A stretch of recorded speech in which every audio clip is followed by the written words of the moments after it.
वैसे तो रोहित शर्मा ने वनडे क्रिकेट में 3 दोहरे शतक लगाए हैं, लेकिन यह कहानी है रोहित के पहले दोहरे शतक की। यह कहानी है जब रोहित शर्मा ने क्रिकेट की धरती पर बतौर हिटमैन अवतार लिया था।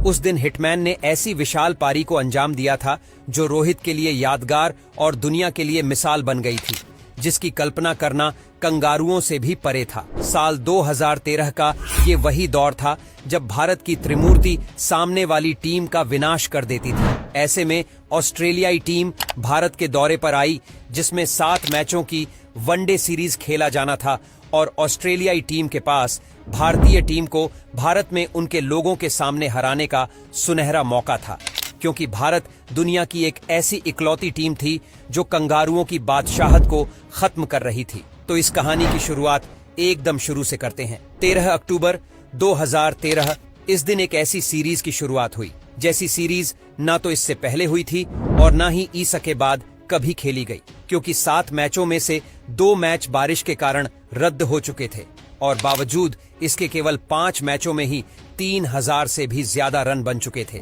ऑस्ट्रेलियाई टीम हर मैच में 305 से ज्यादा रन बना रही थी और जवाब में भारतीय टीम की त्रिमूर्ति रोहित, धवन और कोहली उस स्कोर को बौना साबित कर देते थे। इस पूरी सीरीज में भारतीय टीम ऑस्ट्रेलिया को कड़ी टक्कर दे रही थी और अब यह सीरीज 2-2 की बराबरी पर आ खड़ी थी। नवंबर 2, 2013 इस सीरीज का निर्णायक मुकाबला बेंगलोर के चिन्ना स्वामी स्टेडियम में खेला जाना था। ऑस्ट्रेलिया ने टॉस जीतकर भारत को पहले बल्लेबाजी करने के लिए आमंत्रित किया और रोहित और धवन की जोड़ी पारी की शुरुआत करती है। गब्बर के नाम से जाने जाने वाले शिखर धवन तीसरे ओवर में लगातार 3 चौके मारकर कंगारुओं पर धावा बोल देते हैं और साथ ही रोहित शर्मा भी बड़े शॉट खेलना शुरू कर देते हैं। दोनों ही खिलाड़ी एक के बाद एक प्रहार किए जा रहे थे और कंगारुओं के पास इन दोनों का कोई तोड़ नहीं था। अभी मात्र 15 ओवर ही बीता था कि टीम का स्कोर 100 रनों के पार जा चुका था। दोनों खिलाड़ी पहले विकेट के लिए 11 रनों की बेहतरीन पार्टनरशिप कर चुके थे, लेकिन तभी शिखर धवन 57 गेंदों पर 60 रनों की पारी खेलकर डोहर्टी की गेंद पर LBW आउट हो जाते हैं। अब यहां से स्कोर 300 के पार जाना तय था, क्योंकि रोहित शर्मा और विराट कोहली की जोड़ी मैदान पर होती है, लेकिन एक शॉट के दौरान कोहली रोहित शर्मा की गलती की वजह से रन आउट हो जाते हैं और अचानक से पूरे स्टेडियम में सन्नाटा छा गया, मानो भारतीय दर्शकों ने मौत का मंजर देख लिया हो और उधर कंगारू खुशी के मारे मैदान में कूद रहे थे। अब रोहित शर्मा का साथ देने सुरेश रैना क्रीज पर आते हैं, लेकिन कोहली के आउट होने की वजह से रोहित शर्मा का बल्ला कुछ पलों के लिए थम सा गया, लेकिन जब दोबारा से रोहित शुरू हुए तो रुकने का नाम नहीं लिया और अब रोहित शर्मा पहले से ज्यादा खूंखार नजर आ रहे थे और साथ ही सुरेश रैना भी उनका साथ बखूबी निभा रहे थे। लेकिन तभी सुरेश रैना तीसरे ओवर में 2-8 गेंद पर 30 रन बनाकर डोहर्टी का शिकार हो जाते हैं और जब भारतीय टीम का स्कोर 34 ओवर में 207 रन था, तभी sixer king Yuvraj Singh Faulkner की गेंद पर आउट होकर पवेलियन चले जाते हैं। रोहित एक तरफ से रन बना रहे थे, लेकिन एक तरफ से विकेट गिरते जा रहे थे। अब कप्तान MS धोनी खुद रोहित शर्मा का साथ निभाने मैदान पर आते हैं और उसी बीच रोहित शर्मा ने इसी शॉट के साथ अपना शतक पूरा कर लिया। अब भारतीय टीम का स्कोर 38 ओवर में 218 रन पर केवल 4 विकेट था। उसके बाद तो रोहित शर्मा ने छक्कों की बरसात कर दी। ऐसा लग रहा था मानो रोहित शर्मा की विध्वंसक पारी से बचना कंगारुओं के बस की बात नहीं थी। सामने कोई भी गेंदबाज हो, उसका हाल वही होता था जो रोहित शर्मा चाहते थे और अब ऐसा लग रहा था कि उनको पता ही नहीं है कि क्रिकेट में सिंगल डबल भी लिया जाता है। धोनी भी रोहित शर्मा का बखूबी साथ निभा रहे थे और शानदार बल्लेबाजी कर रहे थे। अब देखते ही देखते रोहित ने 46वें ओवर में 150 रनों का आंकड़ा पार कर लिया और अब पहली पारी के 4 ओवरों का खेल बचा था और स्कोर था 299 रन। उसके बाद रोहित शर्मा ने डोहर्टी के 1 ओवर में 26 रन कूट दिए। छक्कों का ऐसा खतरनाक मंजर देख ऑस्ट्रेलियाई खिलाड़ी कांप रहे थे।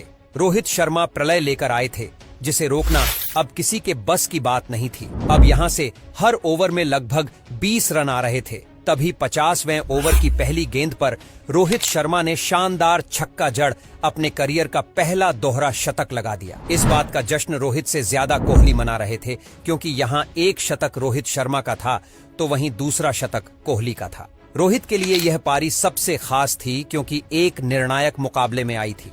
साथ ही सचिन, सहवाग के बाद रोहित शर्मा का नाम भी दोहरा शतक लगाने वालों में जुड़ चुका था।